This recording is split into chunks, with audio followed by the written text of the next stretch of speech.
Boa noite, telespectadores do canal Rede Previdência. Hoje é uma noite festiva aqui no programa RPPS ao vivo. Nós temos um convidado muito especial que irá tratar aí para nós a respeito de uma super portaria no mundo do regime próprio de previdência social. Nós temos conosco nesta noite nada mais, nada menos do que Alex Albert Rodrigues, que é subsecretário dos regimes próprios de previdência social.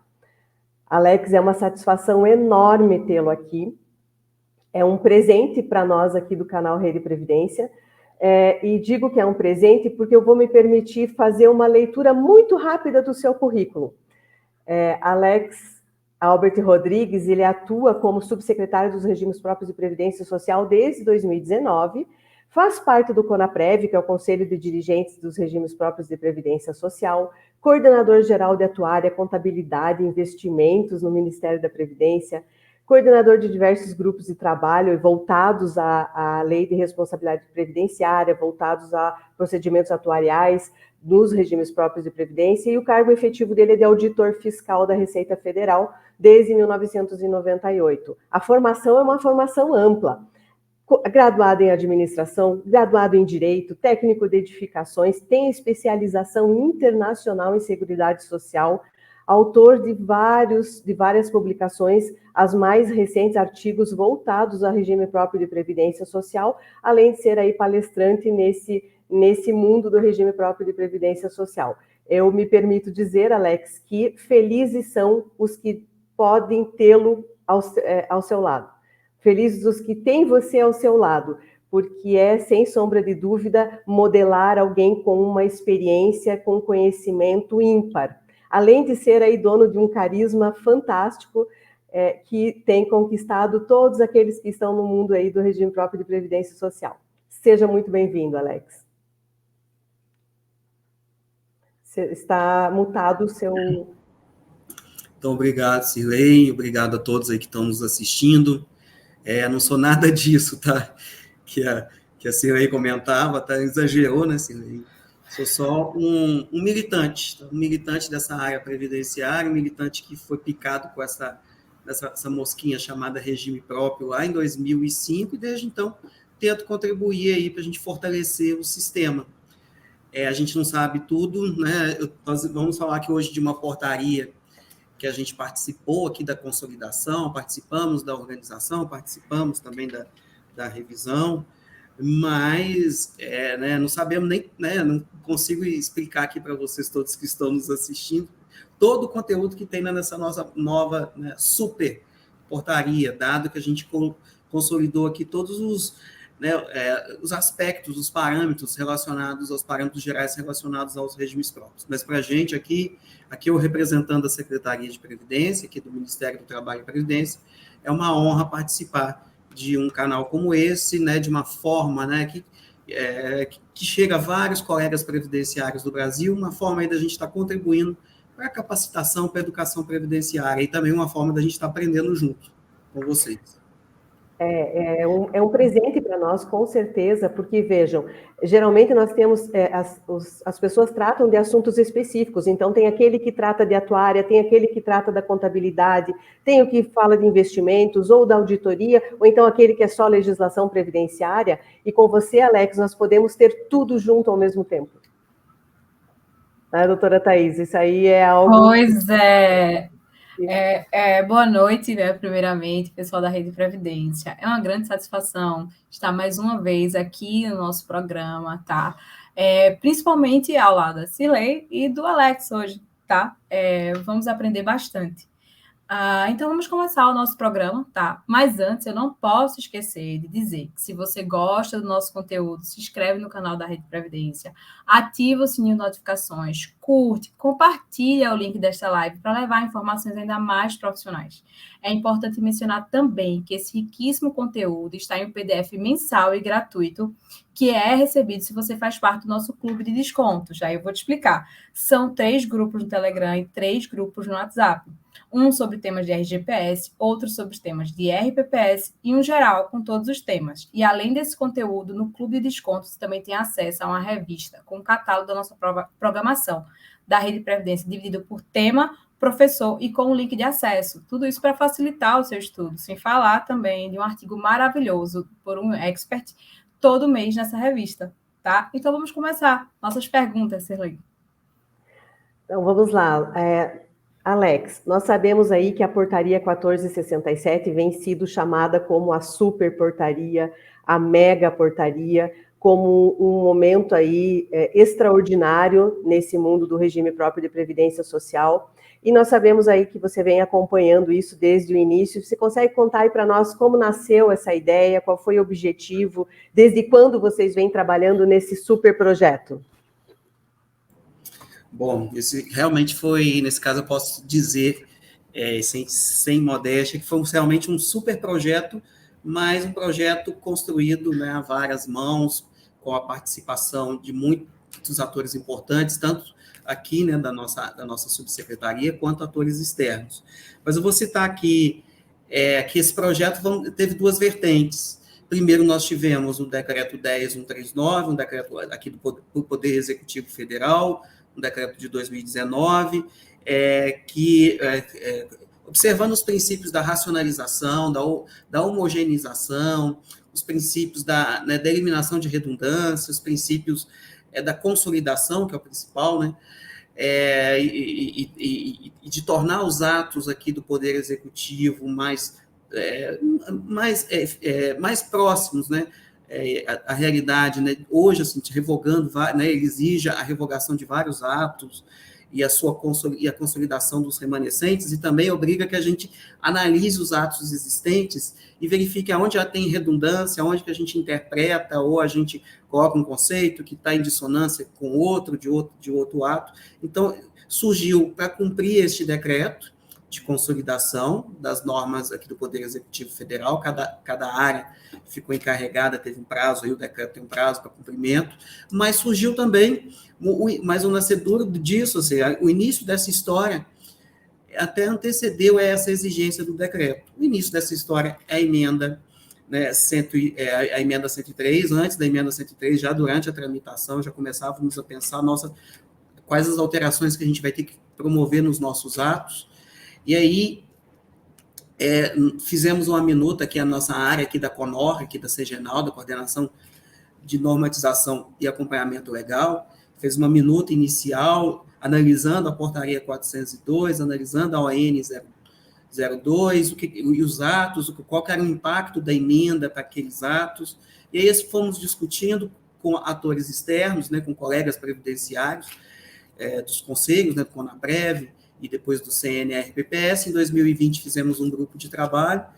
Esse grupo de trabalho teve a participação, então, efetiva de representantes de regimes próprios, indicados pelo CONAPREV, pelo CNRPPS, e também da nossa Comissão Permanente de Acompanhamento de Ações Judiciais Relevantes, e nós aqui do Ministério, e outros atores, né, associações também nacionais estiveram presentes.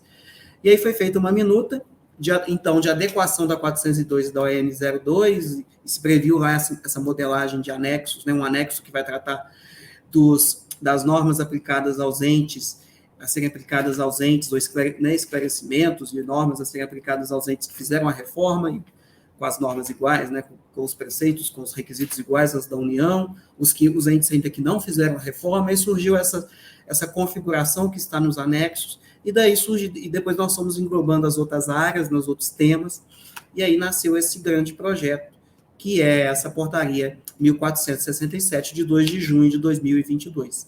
E a gente espera que esse projeto sirva para nós, colegas aí da Previdência, né, e principalmente da Previdência dos servidores públicos, para a gente estudar, para a gente analisar, para a gente comparar, para a gente ir se atualizando, né, com relação aos diversos assuntos. E o que eu chamo aqui mais atenção quando eu paro para olhar essa portaria, eu penso muito no gestor do regime próprio. Eu penso num gestor, um gestor, na verdade, de um regime próprio, ele tem que ter um conhecimento, né, além de todas as atribuições que um gestor público tem, né, que são as atribuições relacionadas à gestão administrativa, contratos, gestão de pessoas, né? Além disso que faz parte de todos nós, gestores públicos, o gestor tem que ter um conhecimento destes vários temas. Então, quando eu paro para olhar assim, falo o grande desafio que é ser um gestor de regime próprio, né, desse país. Com certeza, é algo aí formidável, né? Porque vai tá tendo um conhecimento muito grande de tudo que envolve a gestão do regime próprio de previdência social. Hoje mesmo eu estava contando que recebi a visita, o atendimento de uma pessoa que vai ser um dirigente e com, assim, para você contar desde o início, né, de como funciona e quais são os pilares, eu percebi que antes, quando se fazia isso, para quem ainda não tinha conhecimento, se fazia num tempo muito menor do que o tempo que foi usado hoje, que com certeza tem muito mais o que explicar, né? Mudou mesmo, é outro perfil que vocês têm dado para o regime próprio de previdência social aí na secretaria. Pois é. E, com certeza, Alex, foi um trabalho excelente, né, a criação dessa superportaria, porque antes, a gente que é profissional da área de RPPS precisava ficar buscando em vários lugares essa legislação, esses conceitos, e hoje vocês conseguiram compilar esses conceitos numa só portaria, o que foi um trabalho formidável, tá? Estão de parabéns. E, Alex, diante disso, para você, quais as principais inovações que essa portaria traz? Bom, em termos de inovação, acho que a principal, ela vem muito no sentido, é uma norma, né? Ela vai estabelecer parâmetros gerais, então, né, de vários temas, mas acho que a grande inovação é a gente tratar, né, um cuidado muito especial que ela teve, como eu disse, com relação à questão dos benefícios, com relação à gestão dos benefícios, né? A gente sabe a complexidade, o emaranhado de normas, de decisões, né, de entendimentos, de jurisprudência, né, sobre o tema. Acho que ele é um grande ganho. A gente já tinha a ON 02, mas aqui a gente conseguiu separar, conseguiu organizar esses temas e pensar no novo paradigma da Previdência, que são os entes com regras, com requisitos para aposentadoria e pensão por morte, reajustamento, cálculo, tempo de contribuição, idades, né, diferenciados, né, que é a possibilidade que foi aberta com o artigo 40 da Constituição, com a emenda 103. Então, é uma grande inovação, a gente parar para pensar no sistema e parar para pensar, olha, se você fez a reforma com as regras, né, nós só não conseguimos avançar, que aí já seria só, aí a gente só traz indicativos, né, quais são as limitações desse poder que os entes têm agora de definir as regras. Mas com relação aos que adotaram as regras da União e os que ainda continuam adotando as regras antigas, a gente tem um bom manual, além de normas, realmente, parâmetros que são impositivos a serem observados pelos gestores. Mas destaco que a gente conseguiu também promover adequações em vários outros temas. Na questão atuarial, a gente conseguiu também um trabalho conjunto aí, numa comissão que a gente tem no CONAPREV, atualizar algumas normas da portaria 464 antes de incorporá-las aqui, para incorporá-las, nessa portaria, e a gente passa a reconhecer nas normas de atuária a responsabilidade previdenciária dos entes que fizeram a reforma, então eles ganham um prazo maior para equacionar o déficit atuarial, a gente passa a reconhecer também uma regulação proporcional, os entes de os regimes de menor porte passam a ter obrigações diferentes, ou são desobrigados de algumas situações.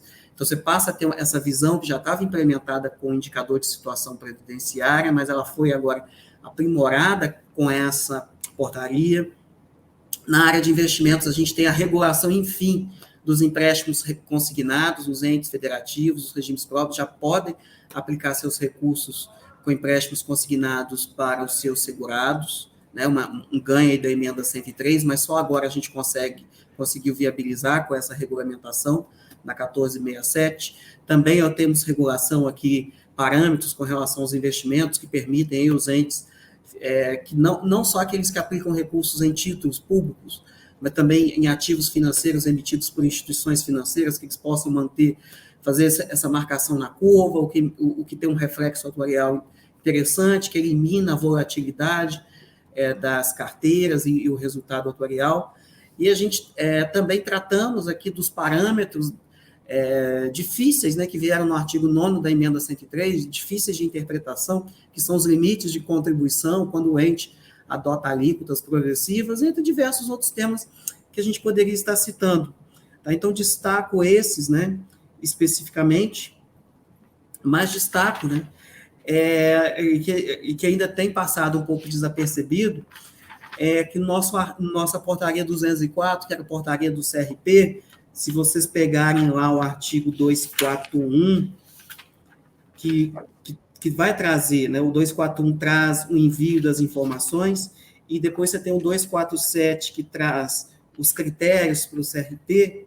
Houve uma consolidação daqueles critérios previstos antes na 204, uma tentativa de maior racionalização dos critérios de organização e funcionamento dos regimes próprios, e tem um que tem passado desapercebido, mas a gente vai explorar mais, conversar mais com todos vocês, que são os entes que a gente tem recebido muita legislação, né, de reforma, né, principalmente agora por causa do parcelamento especial. A gente tem observado alguns entes que não têm seguido os ditames, né, os limites previstos lá no artigo 40 da Constituição, as formas, né, se é por lei complementar, idades mínimas em emenda à lei orgânica, um item aí que a gente tem recebido alguns entes que não fizeram, né, não colocaram nas emendas às leis orgânicas dos municípios essa previsão. Isso passa a ser, ou seja, o não cumprimento desses critérios, desses limites lá do artigo 40, passa a ser também um critério para o CRP. Então, é um item aí para a gente estar aí falando mais, conversando mais com todo o segmento. Olha só, só desse breve e sucinto resumo que você fez aí, eu já fiz umas anotações aqui na portaria para fazer uma leitura com mais... Você também, né, Thaís? Nossa, bastante. Passa a ser o nosso companheiro de cama, né? Tá lá do ladinho, com a portaria que a gente está dormindo. Como você falou, a nossa nova Bíblia, né? Cada um desses assuntos já dá um programa, né, Alex? Cada um desses assuntos. Agora eu vou fazer aqui o papel do representante dos conselheiros. É a pergunta que não quer calar, né? Que os membros dos conselhos estão perguntando e estão aí no alvoroço. Com relação à nova certificação. Passa a ser a maioria ou a totalidade dos membros dos conselhos que devem ter a certificação, e aí vai mais além, né? Vai a questão aí, depois a gente pode também entrar nesse assunto, né, doutora Thaís, com relação a prazo, como é que está a contagem desses prazos, porque aí a portaria deixou alguns não posso dizer muitos aí confusos nesse item. Como é que ficou essa questão, Alex? Bom, então essa questão, ela ficou... Aí vou também comentar São vários programas, né, que a gente tem aqui, né, que a gente poderia desenvolver com relação aos temas. E, assim, eu vi que vocês comentando antes aqui, né, e até sugiro, né, reforço, né, fazerem um programa sobre certificação, que é um assunto, para mim, é um dos assuntos, assim, eu tenho um apreço muito grande, assim, um carinho muito grande com esse assunto, porque é o assunto da profissionalização, da qualificação dos gestores. A gente quer que os gestores que estão nos assistindo, os bons gestores, sempre estejam conosco, né? Com quem aqui estiver, né? Que sejam qualificados, que tenham conhecimento, e que a gente consiga com isso melhorar o sistema. Então, isso ficou na seção 1, aqui no capítulo da gestão dos regimes próprios. Então, tem uma seção específica para os requisitos dos dirigentes e conselheiros. A certificação, especificamente, ela está no artigo 78. Mas a exigência da certificação, ela continua para a maioria dos membros titulares dos conselhos. O que nós fizemos? O que pode ter gerado uma dúvida? O que a gente, né, com relação à interpretação aqui da portaria, comparando com a portaria anterior, que era 9907, o que a gente fez? Nós colocamos na portaria só os parâmetros principais, gerais, e deixamos o dispositivo que atribui a uma comissão, a uma autogestão, na verdade, e gestão participativa, né? Entre nós, tribunais de contas, associações e representantes aí dos RPPS dos estados e dos municípios, né? Que é uma comissão permanente que faz parte também do CONAPREV, nós deixamos que a comissão venha estabelecer, então, os critérios para implementação gradual e aperfeiçoamento dos processos de certificação e programas de qualificação continuada. Então, isso é um ponto. Então, um ponto nesse artigo, nós colocamos as questões principais, as exigências principais, e remetemos a forma de gestão definida pela SPREV, a forma de gestão definida pela SPREV do programa de certificação está numa portaria que não foi revogada, que é a portaria da Comissão do Progestão e da Certificação Profissional, e deixamos, então, para o segmento definir os detalhes com relação a esses programas, aos certificados, às exigências. Mas a portaria ressalvou os prazos da então portaria 9907. Mas o que a gente tem hoje, e é o que vai ser exigido, é a certificação da maioria dos membros titulares dos conselhos deliberativo e fiscal. Também a maioria dos membros titulares do Comitê de Investimentos para regimes próprios que tiverem até 10 milhões. Mas para regimes próprios que tiverem acima de 10 milhões de recursos, aí, no que se refere ao Comitê de Investimentos, aí passa a se exigir a certificação de todos os membros do comitê. Mas tudo isso com prazo, de forma gradual. Excelente. Então, Alex, os prazos, né, ficaram aqueles mesmos da portaria 9907, certo? Não recomeça a contagem a partir de 1 de julho, é isso? Isso.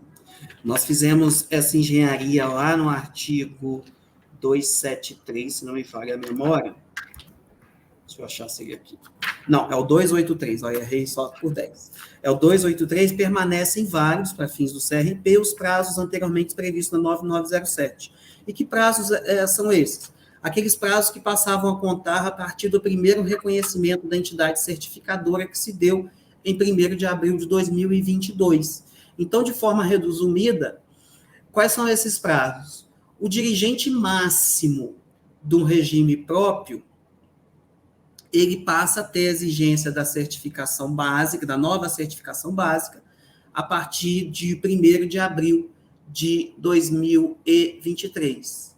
E a maioria dos diretores do regime próprio, né, dos componentes do órgão que se assemelha a uma diretoria, tem que estar certificado nessa certificação básica até 1º de abril de 2024.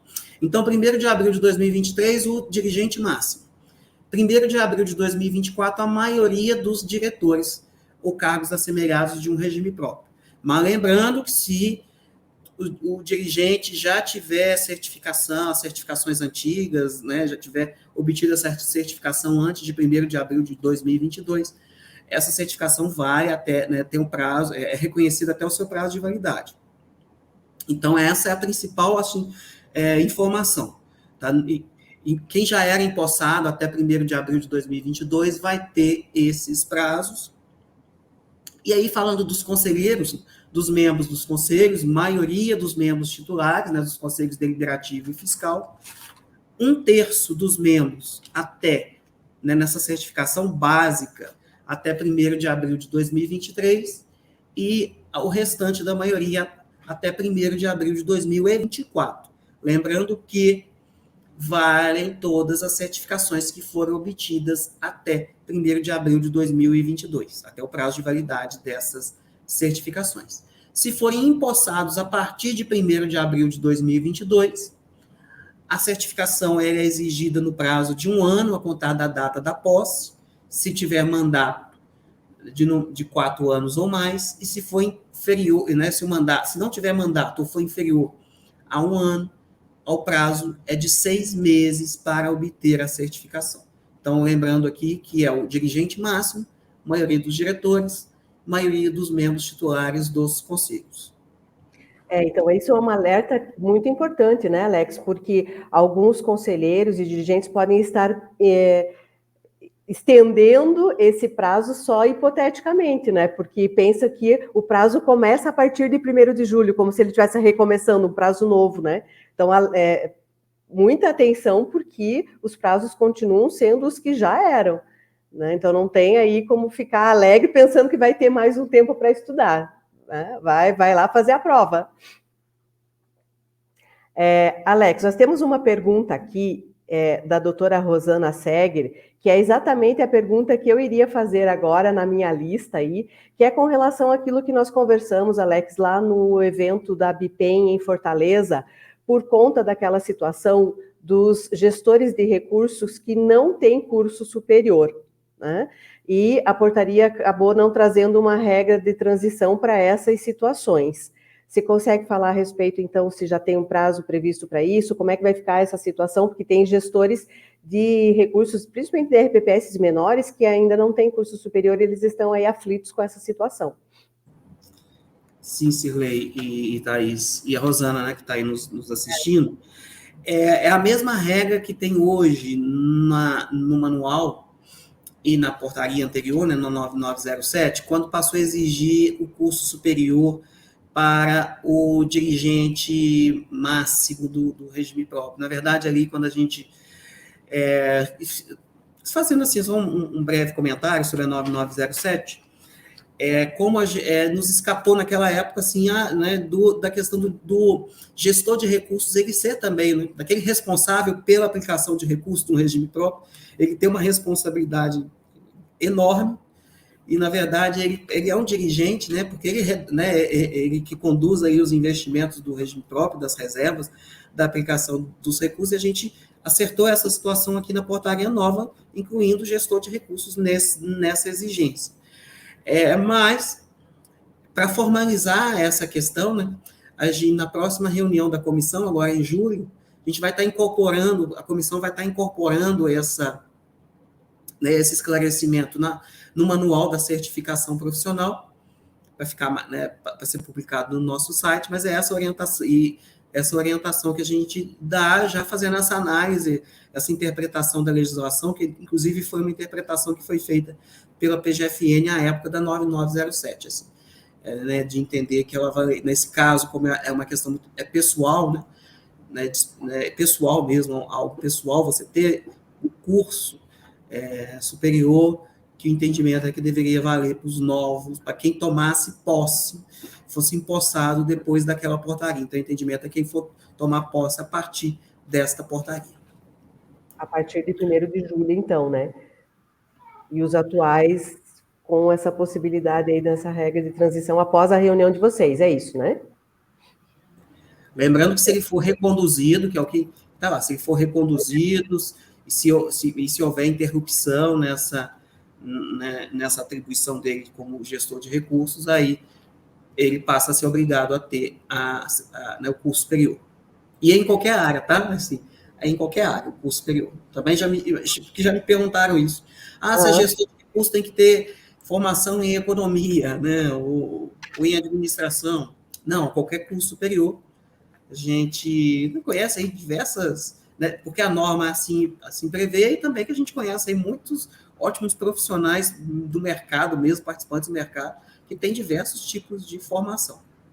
Sim, perfeito, então. Então, doutora Rosana, minha colega aí de longa data nessa área, militante do regime próprio de previdência social, penso que ficou bastante esclarecido aí com a palavra do Alex. Também eu faço aqui, temos presente várias pessoas assistindo, o doutor Ney Araújo, que é dono do programa Ao Vivo Doutor, que vai ao ar aí toda quarta-feira, terça-feira, né? E que é aí um dos nossos gurus de audiência aqui no canal Rede Previdência. A previsão, Gustavo Leite, a previsão para a publicação de perguntas e respostas da 1467, Alex?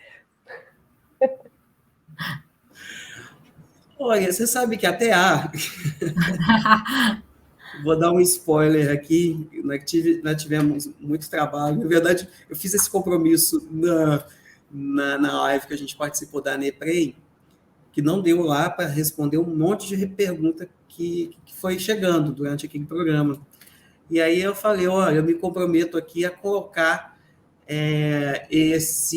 Vou mudar, né? Porque naquela época eu estava pensando como que a gente vai fazer esse informativo desse mês, que é o nosso, acontece na SRPPS, que na verdade é um informativo, mas que a gente busca atualizar os regimes próprios, os gestores, os participantes desse segmento, né, que atua nesse segmento, sobre as normas, sobre os procedimentos, buscamos chamar atenção para determinada situação, sistemas, vai mudar o sistema, vai atualizar o sistema, ou vai mudar a norma, qual que é o entendimento, mudou o entendimento com relação a algum parecer que a gente teve da PGFN, a gente já coloca ali para ir orientando, alinhando todo mundo, ficar todo mundo alinhado.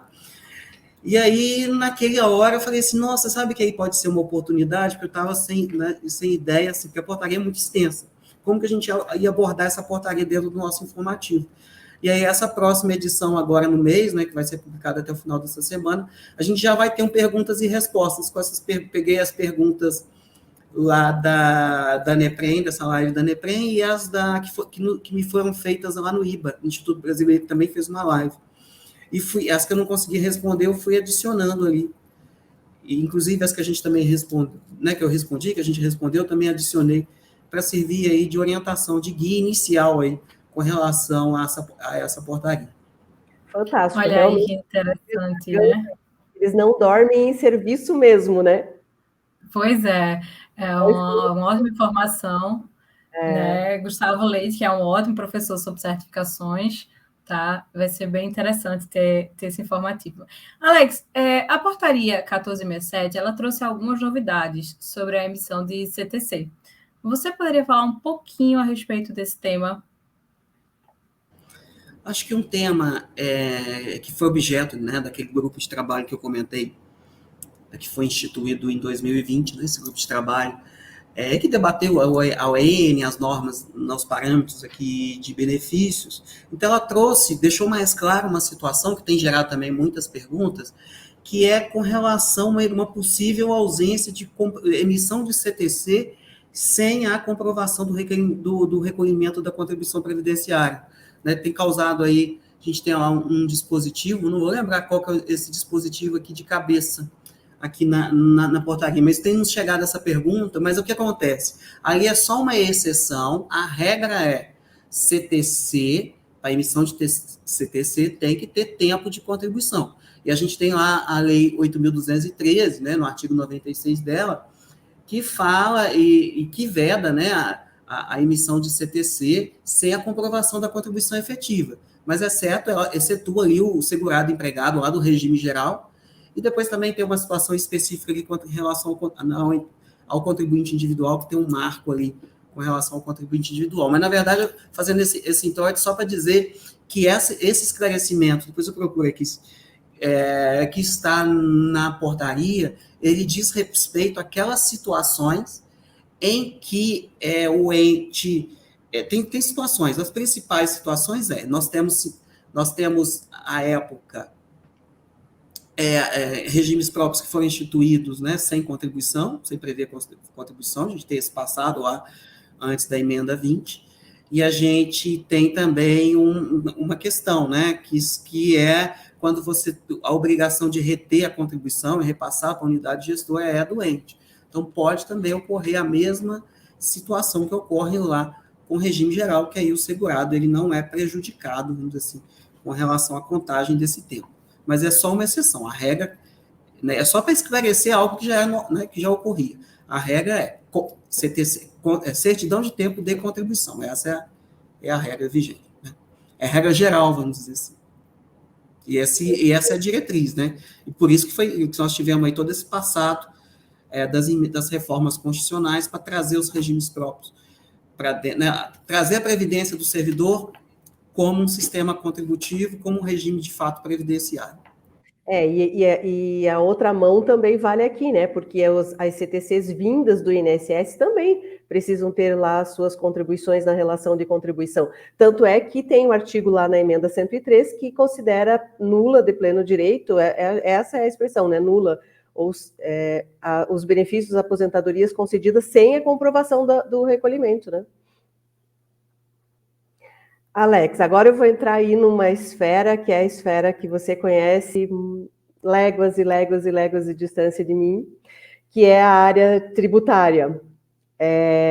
Eu vejo, assim, uma leitura, né, que eu faço, e nós conversamos isso lá em Fortaleza, de que agora, efetivamente, de forma incisiva, a Secretaria da Previdência está dando a vestimenta de tributária, né, esse perfil tributário, de natureza tributária, para a contribuição previdenciária. Isso a gente vê em alguns artigos da portaria.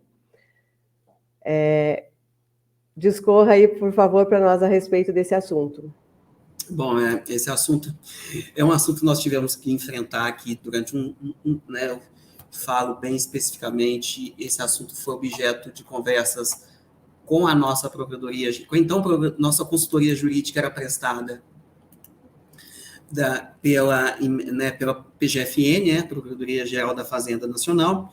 Tivemos alguns embates, né, bons embates, né, boas discussões técnicas, em alguns processos específicos relacionados à natureza das contribuições. Esse debate foi amadurecendo. Tivemos vários pareceres da Procuradoria, que inclusive teve que se defrontar sobre uma consulta que foi feita não falha a memória, que é o Ministério Público do Estado do Tribunal de Contas do Estado do Espírito Santo, não falha a memória aqui. Também se defrontou sobre isso a PGFN, né, e foram objeto de várias reuniões e pareceres, né, de lá para cá, até que se chegou à conclusão sobre a natureza tributária da contribuição patronal, e a gente internalizou já, né, a gente já havia internalizado esse entendimento aqui nos nossos procedimentos de registro das alíquotas, e agora com a portaria a gente vem sedimentar esses entendimentos. Quem quiser conhecer esses pareceres que deram embasamento a essa mudança de entendimento, entra aqui no nosso site, aqui, pega escolhe a área de legislação, põe a área de pareceres. Aí o primeiro item é assim, consulte aqui os pareceres emitidos pela PGFN relativos ao novo entendimento da natureza jurídica. É mais ou menos um histórico ali, a gente tem um histórico ali no site desses pareceres que começaram lá em 2019. Mas já tinham começado antes, toda essa discussão, né, a gente já tinha encaminhado antigamente no Ministério, a gente já tinha emitido uma nota, né, um parecer na consultoria jurídica, e acabou, então, prevalecendo então, esse entendimento da contribuição patronal. Então, chama atenção aí para os operadores, né, sejam gestores, sejam pessoas que prestam serviço para os regimes próprios, né, ou de alguma forma aí, trabalham com regime próprio, os técnicos, que o principal efeito da consideração dessa natureza jurídica da contribuição patronal, que alcança também os aportes pré-estabelecimento, né, pré-equacionamento de déficit, é a questão da noventena. É aquele prazo, né, para ser exigível, em caso de majoração, ao prazo de 90 dias da publicação da norma. E aí a gente, mais do que recomenda, né, que se preveja, não se esqueça de prever aí, né, na norma, a manutenção a gente tem até já sedimento, colocamos na portaria, essa orientação está na portaria, a manutenção das alíquotas vigentes, né, até o prazo da noventena, para não ter nenhum interregno aí, nenhuma descontinuidade, e com sérios reflexos para o equilíbrio financeiro e atuarial. Então, essa é a principal, vamos dizer assim, consequência, né? Principalmente essa consequência a gente sente na carne aqui no registro dos planos de custeio dos entes, e aí o ente que for fazer avaliação atuarial, ele, por exemplo, uma avaliação atuarial determina que se eleve o custo normal ou custo suplementar daquele ente, para equacionar o déficit. A nossa portaria já diz que, dado, né, o processo orçamentário, etc., esse aumento, ele pode, a lei do ente, tem que estar vigente a partir do primeiro dia do exercício seguinte. E aí a gente coloca na portaria, olha, tem que estar vigente no primeiro dia do mês seguinte, mas você tem que, então, publicar essa norma, né, de forma que dê aí, que possibilite os 90 dias aí, a noventena, para que entre em vigor essa majoração. É um cuidado especial. Exatamente. Exatamente. Eu até vou pedir para o Ícaro, que é o nosso braço direito aqui no programa, dentro do canal Rede Previdência, para que esse programa fica gravado no YouTube, para que ele coloque o link que dá acesso a esses pareceres, então, Alex, para que os nossos telespectadores possam acessar com mais facilidade. Isso, na descrição do vídeo. Eu vou só fazer mais uma observação com relação a esse item de caráter tributário, né? Antes da publicação da portaria, Alex, se havia uma contribuição indevida pelo ente, né, uma contribuição patronal, se era um plano deficitário, ele não poderia ter a restituição desses valores. E agora, com a portaria, mesmo sendo deficitário, se o ente fez uma contribuição indevida, ele pode ter essa restituição. Então, esse é o olhar tributário para a contribuição. Pois é. Muito legal. Vou agora passar para a próxima pergunta, né? Vamos falar sobre compensação previdenciária. Alex, as portarias e instruções a compensação financeira, né, entre regimes, não estão revogadas pela portaria 1467? Muito bom, Thaís, comentar sobre isso. Não estão revogadas. Por quê? Porque dentro desse processo de consolidação das normas, nós entendemos que essas normas relacionadas à compensação, elas deveriam ficar em ato específico, dado que elas envolvem não só os regimes próprios, né, mas também o regime geral, e também vão envolver o sistema de proteção social dos policiais militares e das Forças Armadas também, quando a gente também fizer essa regulamentação. Então, por isso foi a decisão de apartar esse tema da consolidação, tá? Da consolidação geral. Estou chamando a atenção nesse informativo aí, que vai ser publicado também, uma portaria que não foi revogada, porque ela tem um impacto, ela tem apesar de ser uma portaria do Ministério da Previdência, então o Ministério da Previdência ela tem uma relação muito grande com a Secretaria do Tesouro Nacional, que é a portaria 746, que é a portaria que fala do tratamento fiscal dos aportes, que tem que ficar aplicados durante 5 anos, para não serem, para serem dedutíveis, né, nem considerados indedutíveis ainda da despesa com o pessoal. Então, essa portaria 746 não foi revogada, ela continua vigente, né, para efeitos fiscais. Ela tem sido até objeto de discussões, estavam sendo objeto de discussões na comissão de atuária, e vão continuar essas discussões quando a gente retomar essa comissão. A gente pretende fazer isso no segundo semestre, mas, mas então não foi revogada. Uma outra norma também chama atenção que não foi revogada, inclusive está com amparo aqui na portaria, é a portaria que define a metodologia do ISP, do indicador de situação, que agora a gente colocou um nome mais técnico, né, que é índice de situação previdenciária.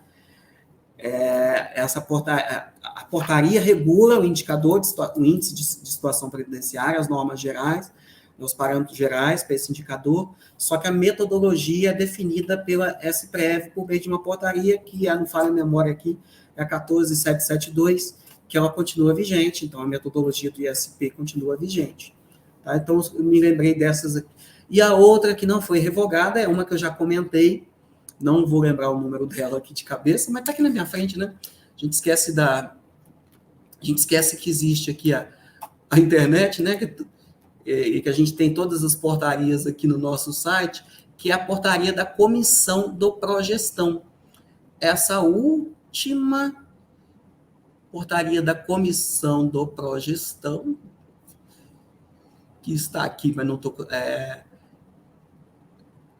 estou enxergando ela aqui fácil, mas ela está aqui no nosso site, é a última portaria que definiu os membros da comissão. Então, essa portaria também continua em vigor. Então, as portarias vão definir aí membros, né, dessa comissão, né, tão irrelevante para esses dois programas que a gente tem, que é a certificação profissional e a certificação institucional, que é o Progestão. Essa portaria continua em vigor, a comissão continua em plena atividade, vai se reunir em julho para analisar aí o pleito da própria associação, da BITEM, né, que fez aí um pedido para ser reconhecida como entidade certificadora, e também para atualizar o manual aí do Progestão e da certificação institucional com relação a 1467. Tá? Então, essa portaria continua em vigor e, como eu comentei, com mais poderes ainda, para a gente ter uma participação mais efetiva aí de todos os atores aí do segmento. Então até serve assim, né? Enquanto nós estamos tão acostumados e tão íntimos da portaria 1467, sempre dá uma olhadinha lá no último artigo da portaria 284, se não me falha a memória, que trata de todas as normas revogadas, né? Então, antes de supor se ela foi revogada ou não, vale consultar todas as 80 e poucas normas que foram revogadas com a portaria. Alex, foi recentemente concedido aos agentes comunitários de saúde, através da emenda constitucional 120, o direito à aposentadoria especial. Muitos têm perguntado como é que fica o ingresso desse assunto dentro da portaria. Então, a emenda 120 ela ainda não foi incorporada na portaria. A gente está trabalhando aqui internamente para fazer uma orientação para os entes federativos com relação à aplicação da emenda 120 e em discussões internas aqui também com as outras áreas da Secretaria de Previdência para poder dar uma melhor orientação aí para os gestores de regimes próprios e operadores aí do sistema. Então, a gente espera estar publicando aí uma nota técnica sobre o assunto para esclarecer, né, sobre a emenda, a aplicação da emenda, enquanto a gente não incorpora, né, os efeitos e consequências dela dentro da 1467. Até para ter um ponto de referência no que diz respeito a esse assunto. Perfeito. Maravilha. Alex, quais os principais pontos da portaria 1467 acerca da implantação do regime de previdência complementar pelos entes federativos? Tá? Muda alguma coisa? O que muda? O que você pode nos dizer acerca desse tema? Tem uma mudança que eu vou comentar, mas é uma mudança sutil. Manteve-se a 905, né, a portaria MTP 905, que inseriu como critérios do CRP 3 requisitos: a operacionalização da compensação previdenciária. Falar nisso, desculpa, só fazer esse adendo da compensação, entes federativos que não tiverem ainda celebrado o termo de adesão à nova sistemática da compensação e não tiverem celebrado o contrato com a DataPrev para uso do Comprev, por favor, né, vamos ter responsabilidade fiscal, né, responsabilidade com o sistema, né, obter esses recursos da compensação e cumprir a exigência legal lá do decreto 10.188. Então, a gente pede a esses entes que ainda não tenham feito essas providências que o façam. Tem toda ali no nosso site a área específica de compensação, com todas as instruções, notas, ofícios, acesso ao sistema, modelo do contrato, resoluções do Conselho Nacional dos Regimes Próprios, que é a que define as normas gerais, aí, os parâmetros gerais com relação à operacionalização da compensação, principalmente no que diz respeito aí à contratação do sistema, os valores, tudo isso aprovado de forma participativa e conjunta aí pelo Conselho Nacional dos Regimes Próprios. Então, voltando aí, a portaria 905 previu 3 grandes critérios, novos critérios CRP: operacionalização da compensação, requisitos para os gestores e conselheiros, um desses a gente tratou aqui bem rapidamente, que é o requisito relativo à certificação, e um outro que foi inserido dentro da portaria, em decorrência do artigo 9º, lá da emenda 103, das alterações produzidas no artigo 40, que tornaram a instituição do regime de previdência complementar obrigatória para os entes que instituíram o regime próprio. Então, isso passa a ser um critério do CRP. Que mudanças tivemos da 467 em relação a 905 com relação a esse assunto? O prazo continua o mesmo, ou seja, quem não encaminhou até 31 de março deste ano a lei de instituição do regime de previdência complementar por meio do GESCOM, RPPS, está irregular no critério relacionado a esse relacionado a esse tema, a instituição legal, né, do regime complementar está irregular lá no CadPrev, lá no extrato previdenciário. Então, manteve-se o prazo e manteve-se também o prazo previsto lá no 905, que o prazo é o seguinte: até 30 de junho de 2022, quem admitiu servidores com remuneração acima do teto do regime geral, após a lei de instituição do regime de previdência complementar, deverá comprovar a efetiva implantação do sistema, né, do regime de previdência complementar, que é a disponibilização do plano de benefícios administrado, gerido aí por uma entidade fechada de previdência complementar, que é o convênio com essa entidade, dado que a gente não inclusive tem normas próprias aí, o sistema né, o regime de previdência complementar, normas do Conselho Nacional do Regime de Previdência Complementar, que tem critérios para que o ente possa instituir uma entidade. Então, né, não vou citar um número aqui para não falar erradamente, mas praticamente todos os regimes próprios não, né, a estrutura dos regimes próprios, a quantidade de segurados não torna viável a instituição de uma entidade, que o ente institua uma entidade. Então, eles vão ter que aderir a um plano, né, fazer um convênio, que tem que ser aprovado pela Previc, que é o órgão nosso parceiro aqui, irmão aqui, que faz a supervisão aí do regime complementar. Então, esse prazo não foi alterado. Quem admitiu servidor com remuneração acima do teto, após a instituição do regime de previdência complementar, tem que comprovar até 30 de junho que já tem o convênio aprovado pela Previc, né? Esse convênio com a entidade fechada. Depois de amanhã, né? Quem não, tá, mas aí tem a outra situação. Tem os entes que não tiveram ingresso de servidores nesta situação, ou seja, instituíram, aprovaram a lei, publicaram a lei de instituição do regime de previdência complementar e ainda não admitiram servidores né, não houve o ingresso de servidores com remuneração acima do teto. Esses entes vão ter que fazer essa comprovação de ter o convênio aprovado, a contratação, né, o convênio aprovado pela Previc, antes do ingresso, antes do ingresso de novos servidores que estejam nessa situação. Mas aí teve uma alteração que a gente está até explicando aqui no informativo, que é como vai ser prestada esta informação. Como que eu vou saber, eu aqui representando a Secretaria de Previdência,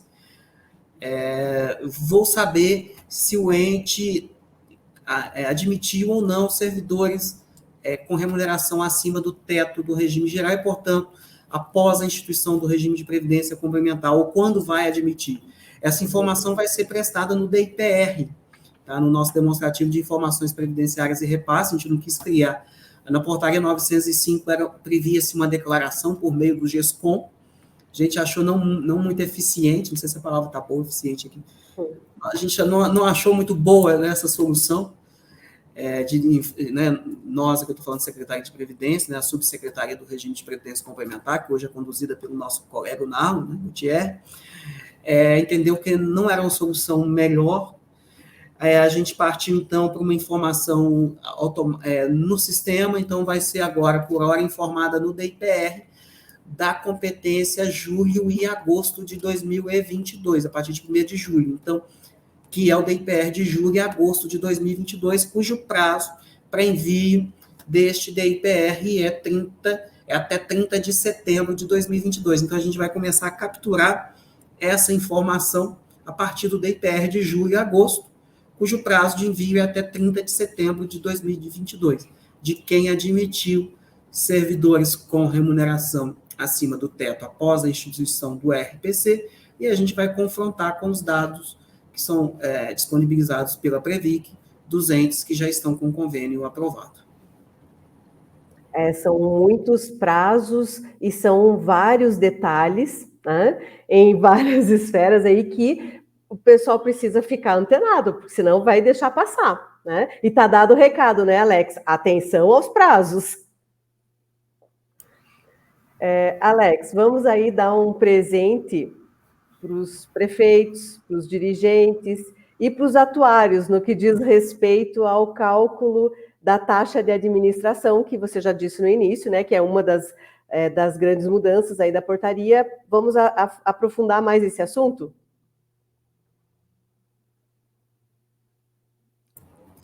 Vamos sim. Então, estamos até divulgando aqui no nosso informativo um esclarecimento, tentando, né, tá lá no Perguntas e Respostas, e depois tem uma sessão específica sobre a taxa de administração. A principal mudança, duas mudanças principais. Primeira, a portaria trouxe mais uma opção com relação à taxa de administração. A gente havia modificado, quando eu falo a gente, tá, não entendam aí os nossos colegas aí que estão nos assistindo, só Secretaria de Previdência, Ministério do Trabalho e Previdência, Secretaria de Previdência. Quando eu falo a gente, todas as normas passam pelo Conselho Nacional dos Regimes Próprios, discutem primeiramente em grupo de trabalho, vão para o Conselho, a gente discute, estressa as normas e tenta construir uma solução melhor ali, né, que o segmento entenda para o fortalecimento do regime. Então, lá na portaria em 2020, da 19451, havia sido feita uma alteração em que se restringia a base de cálculo da taxa de administração somente à remuneração de contribuição dos servidores ativos, vinculados ao regime próprio. E, em virtude disso, mudavam-se os limites, e esses limites passavam a ser estratificados por porte. Os estados tinham um limite, o RBPS de grande porte, o outro, o médio porte, o outro, pequeno porte. Então, vou citar aqui o pequeno porte. Era um limite de 3,6% que podia a ser aplicado sobre a remuneração de contribuição dos servidores ativos. Então, houve uma mudança significativa lá em 2020, mas se deu um prazo para essa adequação, pela portaria 905, inclusive. Esse prazo foi reforçado na portaria 905. E esse prazo continua em vigor, vou explicar daqui a pouco. E não vou entrar aqui em muitos detalhes, né? Depois da 19451, todas as discussões que tivemos, os embates, as sugestões que recebemos, refletimos e levamos para o Conselho Nacional dos Regimes Próprios uma proposta de deixar duas opções. Essa, que é da 19451, então que você tem esses limites, o médio porte a 3%, sobre a remuneração de contribuição dos servidores ativos.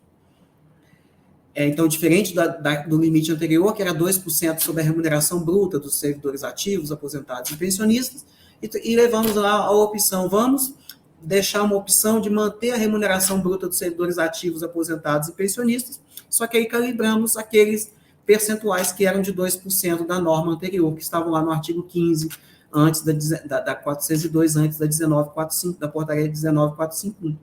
É tanta sopa de letrinha, né, de número de portaria, que a gente vê a importância da gente agora só ter a 1467, né? Que a gente até se perde nessas numerações aqui. Pois bem, então a gente deixou aí uma opção de, quer sobre a remuneração de contribuição dos servidores ativos? Sim, então aplica esses limites máximos, ou quer manter a remuneração bruta dos servidores ativos, aposentados e pensionistas, podem ser aplicados novos limites.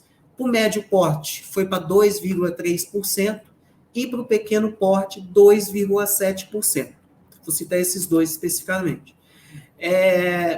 A portaria manteve aquele plus, aquele adicional de taxa de administração para custear recursos com despesas com a certificação dos gestores e com a certificação dos conselheiros e com a certificação do pró-gestão, dos 20%, e significa, se o ente prevê em lei esse plus, o de médio porte vai ter uma alíquota, uma taxa, de administração de quase 2,8%, 2,76%, e o de pequeno porte de 3,24%. Então, assim, fica mais fácil de comparar com o limite que a gente tinha antigamente, e dá para você verificar que subiu a taxa de administração para os regimes de pequeno e de médio porte.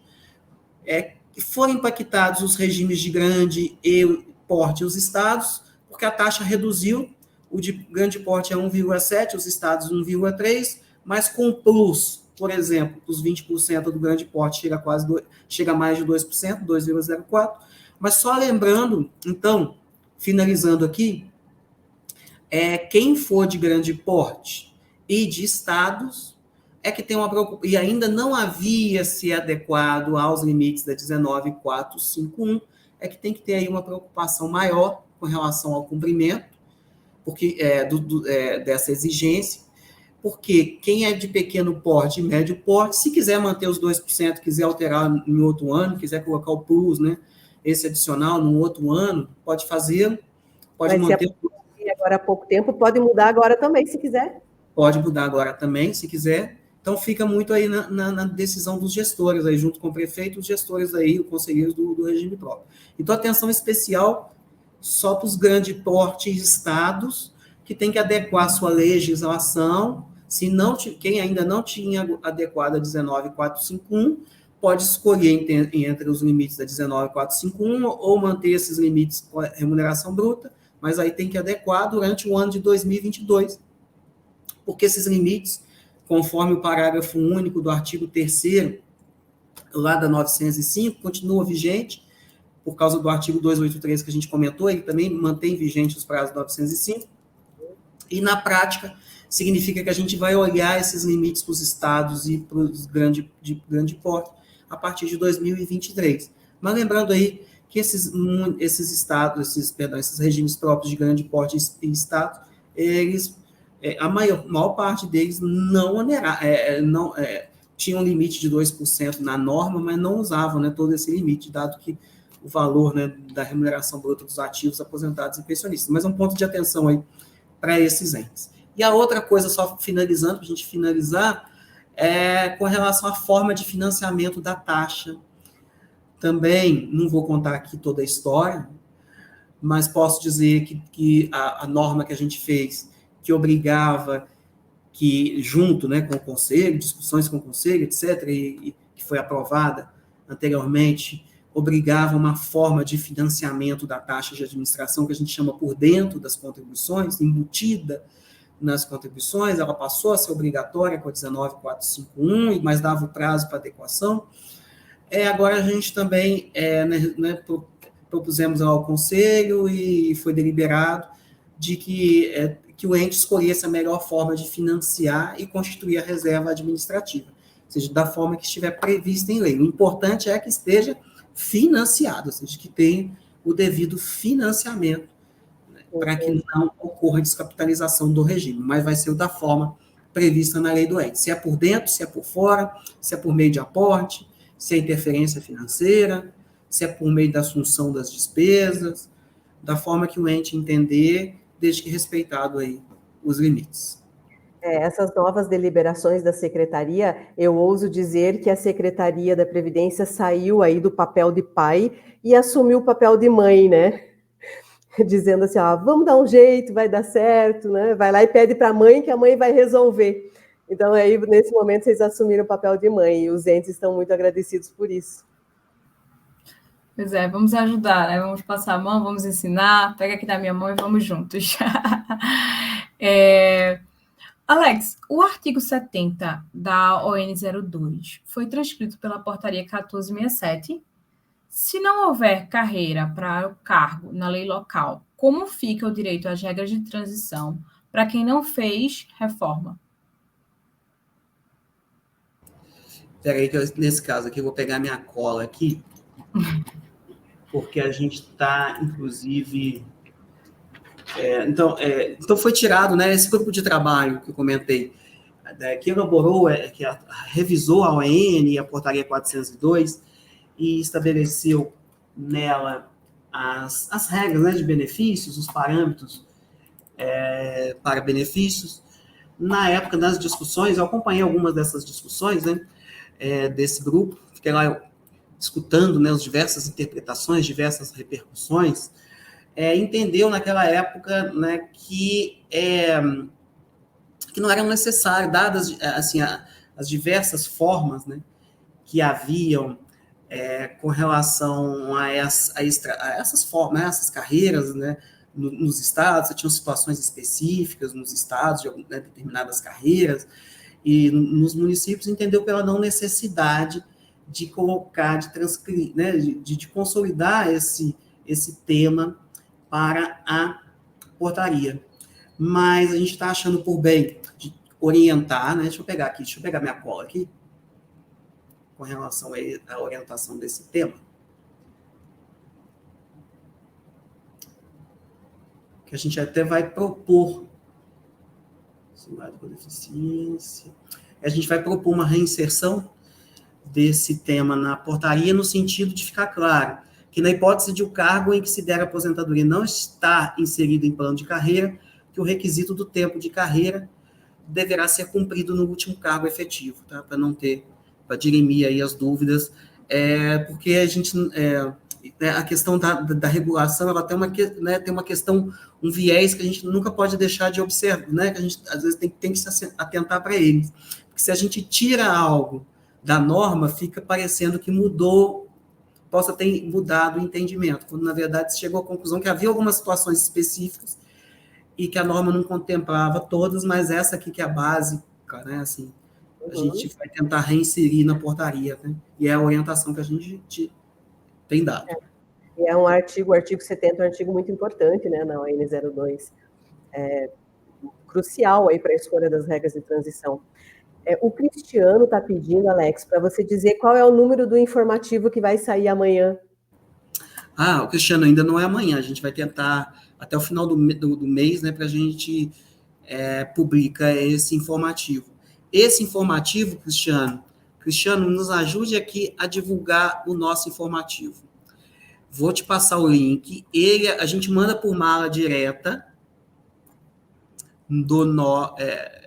que a gente tem essa mala direta, a gente constrói com base nos dados do CADPREV, dos gestores, conselheiros que estão lá registrados nos demonstrativos, no CADPREV, e aí eu peço, inclusive, para quem estiver nos assistindo e quiser que a gente insira, né, o contato, né, o e-mail desse colega aí previdenciário nas nossas malas diretas, entre em contato com a nossa central de atendimento no WhatsApp, né, o 61 20 21 5776, ou manda um e-mail atendimento.rpps@economia.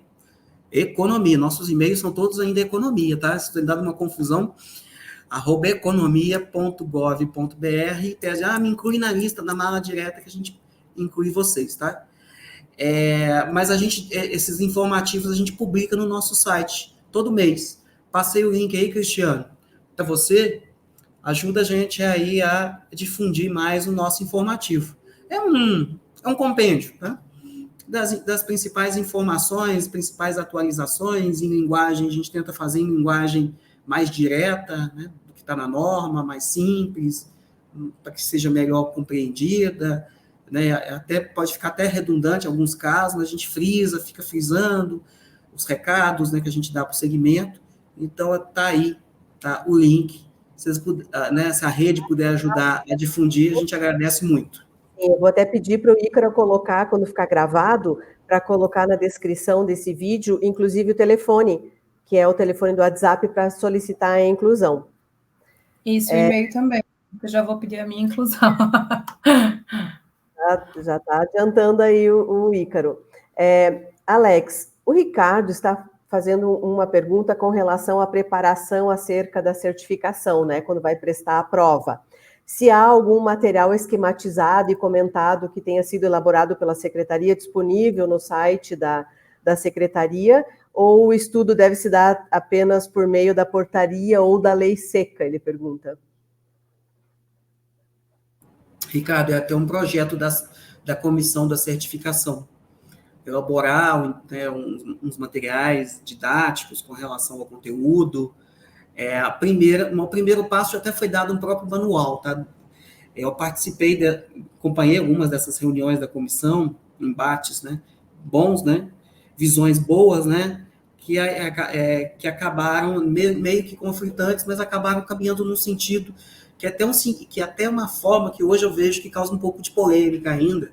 Se vocês pegarem os gestores aí, conseguirem pegarem lá o manual da certificação profissional e olharem o conteúdo programático da certificação, vai se assustar com os itens.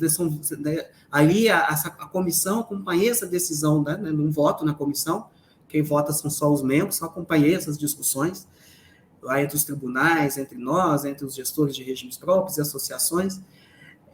Eles tiveram uma decisão de vamos fazer o mais discriminado possível para orientar o que tem que ser estudado para certificação. E aí eu vejo, né, que às vezes algum conselheiro, algum gestor se depara com aquele anexo lá que tem um conteúdo programático e fica assustado. Mas, na verdade, a intenção foi uma intenção de... porque em outros tipos de certificação, como era a nossa antigamente, né, só de investimentos, ou mesmo das entidades fechadas, que tem outro público, né, fala mais sucintamente, né, quais os temas. A comissão achou melhor ser mais orientativa e discriminar o que tem que ser, quais os temas que podem ser abordados para orientar aí os conselheiros e gestores. Então, mas por hora a gente não tem um material para fornecer pelo sistema, existe um projeto aí da comissão de estar elaborando, fazendo, e a gente está divulgando, o que a gente tem muito feito, né, e assim, contribuído, né, ainda mais, né, com os eventos, de capacitação, mandando o nosso pessoal de atendimento, mandando os técnicos, e ficando lá atendendo as pessoas, tirando dúvidas e dando orientações. Mas material ainda não temos, não. Nós estamos, Alex, a 1h10 do programa já. E para falar de RPPS, a gente fica aí 5 horas, 6 horas, bem bonitinho, né? Eu vou fazer a última pergunta aqui do chat, que é da Rosana Seger. A redução de alíquotas em decorrência da reforma da Previdência Municipal é possível e em que condições poderá ocorrer? A portaria traz alguma orientação?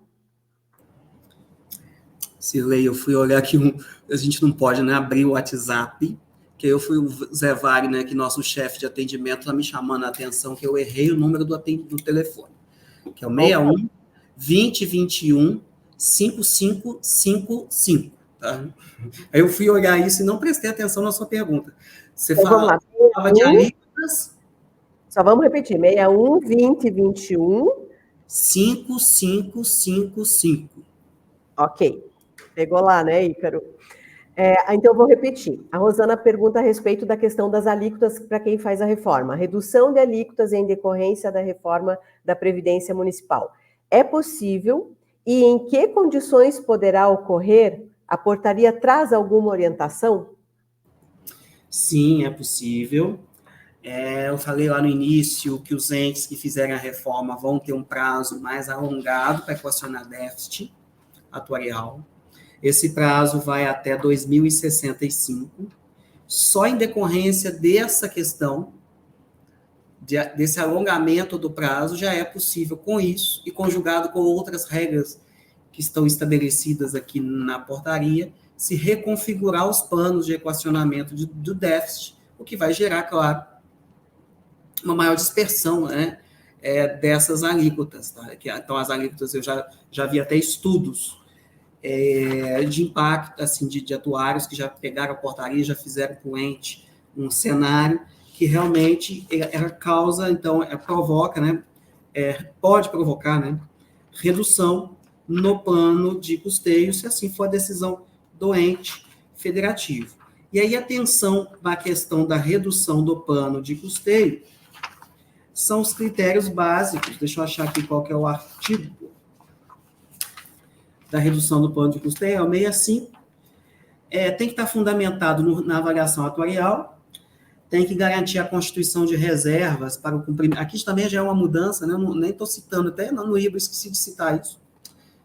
Esse artigo que a gente mudou em virtude da comissão de atuária, antes estava uma redação muito genérica, que estava de difícil execução, assim, de difícil aplicabilidade. Agora, tem que garantir a constituição de reservas para o cumprimento das obrigações e as receitas não podem, e que as receitas sejam superiores às despesas, excluindo os valores das receitas e administrativas, aí só um detalhe, nos últimos 5 exercícios subsequentes ao da avaliação, porque a redação anterior dava a entender que não podia haver decréscimo do fluxo, o que era inviável. Então, a comissão lá da atuária fez essa proposta e foi aceita pelo CNRPPS, incorporada aqui na portaria. Isso também tem uma mudança com relação a essas análises nossas aí da redução do plano de custeio. Tem que ter os ativos do RPPS, tem que ser superiores, eles têm que garantir os benefícios, a provisão dos benefícios concedidos, tem que ser apreciado pelo Conselho Deliberativo, essa proposta de redução do plano de custeio. Aí tem também uma questão do método, o método tem que, né, não pode mudar o método, né, durante o tempo, para poder mudar o plano de custeio. E aí, basicamente, é essa, tá? É essa questão. Se ele reduzir o plano, então, em virtude da reforma da Previdência. E aí eu só termino aqui destacando que foi tão elevada essa questão da reforma aqui dentro da portaria, assim, dessa nova configuração dos regimes próprios, que antes a nossa portaria, quando falava equacionamento do déficit, falava segregação da massa, plano de amortização, com alíquotas ou aportes. Agora ela passa a ter um outro componente para equacionar o déficit. E falava também aporte de bens, direitos e ativos, desde que garantida a viabilidade econômica, etc., dessa vinculação desse aporte de bens, direitos e ativos. Agora a gente passa a ter um viés aí bem claro dentro da portaria de que uma das medidas para equacionar o déficit é adequar as regras de concessão, cálculo e reajustamento dos benefícios na forma aí, cita aqui o artigo 64, e o artigo 64 é o artigo que destrincha o artigo 40 da Constituição, como que faz uma reforma. Então, a reforma da Previdência passa a ser um dos motivos de, né, uma das medidas para equacionar déficit. O que vai acontecer com uma reforma da Previdência bem feita, né, bem fundamentada em estudo atuarial? Vai reduzir o déficit atuarial, o resultado atuarial, melhorar o resultado atuarial, com isso possibilita a redução dos déficits atuariais. Perfeito, perfeito. Eu tenho visto medidas a conta-gotas, né? Experimentais. 14% não foi suficiente, vai cobrar contribuição de inativos e pensionistas, aí experimenta, não é suficiente, aí então vamos para uma contribuição extraordinária, não é suficiente, aí então vamos aplicar as regras. Nessa medida. Pois é. Bom, gente, já estamos a 1h16 de programa, né? Como a Cirlei falou, a gente ficaria aqui 5, 6 horas, mas vamos ter que encerrar, tá? Nós já estamos alugando o Alex há um bom tempo. Queria agradecer pela participação de todos aqui no chat. Alex, muito obrigado pelos importantes esclarecimentos acerca dessa super portaria. Na verdade, foi uma aula, né? Cheia de direcionamentos. Anotei bastante coisa. Cirlei, mais uma vez maravilhoso estar ao seu lado aqui no RPFS ao vivo, tá? Boa noite. Agora com a palavra o nosso convidado Alex Alberti e Cirlei. Bom, Thaís, Cirlei, todos que estão nos assistindo, só mais uma palavra de agradecimento pelo espaço. Vocês viram que nós temos muito tempo, muitas questões, né, para a gente aprofundar. A gente já tinha essas questões, mas agora, como elas ficaram consolidadas, a impressão que eu tenho, é uma impressão boa, né? Que a gente o sistema passa a dar mais atenção para o todo, né? Assim, consegue enxergar mais o todo, assim, todas, né? Os parâmetros, então, e isso está nos gerando mais necessidade de atendimento, né?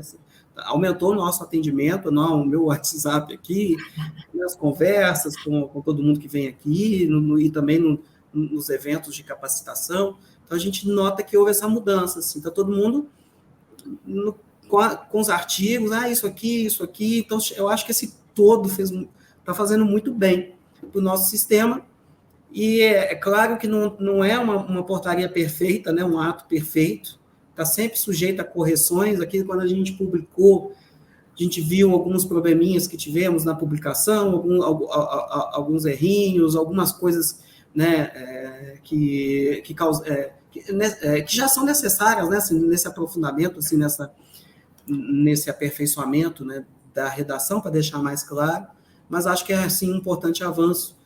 E aí a gente vai debatendo, conversando com todo mundo aí, e mais uma vez aí, obrigado aí, né, nessa jornada previdenciária que aqui estamos, tá? Muito obrigado. Nós que agradecemos, Alex. Eu acompanho os regimes próprios desde 98, com a emenda 20, e afirmo que essa portaria de vocês gerou uma energia, gerou um movimento incrível que eu jamais havia visto aí no mundo do regime próprio de previdência social. Somos eternamente gratos a vocês por tanto que estão fazendo. E já fica aí uma intimação, né? Vamos marcar um próximo programa para falar da certificação. Então, agradecemos aí a todos, né, Thaís? que estiveram conosco aí até o final desse programa. Continuem seguindo Rede Previdência, porque nós vamos trazer muito mais assuntos aqui no RPPS ao vivo.